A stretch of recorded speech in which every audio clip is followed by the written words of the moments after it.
तो ये हमारे पास थी केमिकल पोटेंशियल एनर्जी, जिसकी डेफिनेशन यहाँ से स्टार्ट करके हम रिएक्शंस तक करेंगे, ठीक है। उसके बाद नेक्स्ट आपके पास है थर्मल और इंटरनल।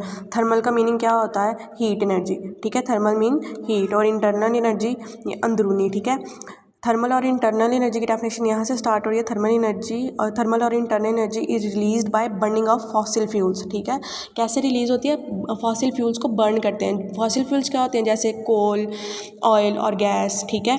अब जैसा कि ईरान के अंदर तेहरान में आपने देखा है कि जो उनके ऑयल रेजिड्यू थे उनको जो सा है जब बर्न किया गया है, जिसकी वजह से हीट ज़्यादा हो रही है, वेदर में क्लाइमेट में चेंज आ रहा है, ठीक है। तो ये भी एक रीज़न है, तो इसको आपने याद रखना है। This is because of thermal और इंटरनल एनर्जी, ऑयल और गैस थ्रू केमिकल रिएक्शंस, ठीक है। यहाँ तक आपकी इसकी डेफिनेशन होगी। नेक्स्ट आपके पास जो डेफिनेशन आ रही है वो है आपके पास न्यूक्लियर एनर्जी।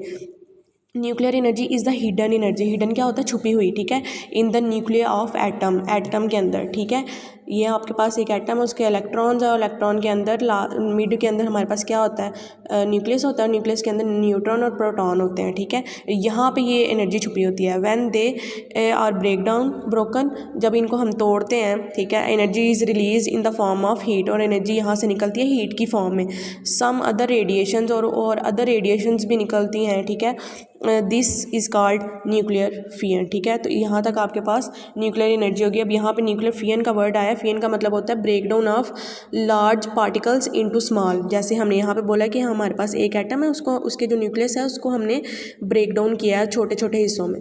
तो यहाँ तक आपके पास डेफिनेशन है न्यूक्लियर एनर्जी की, ठीक है।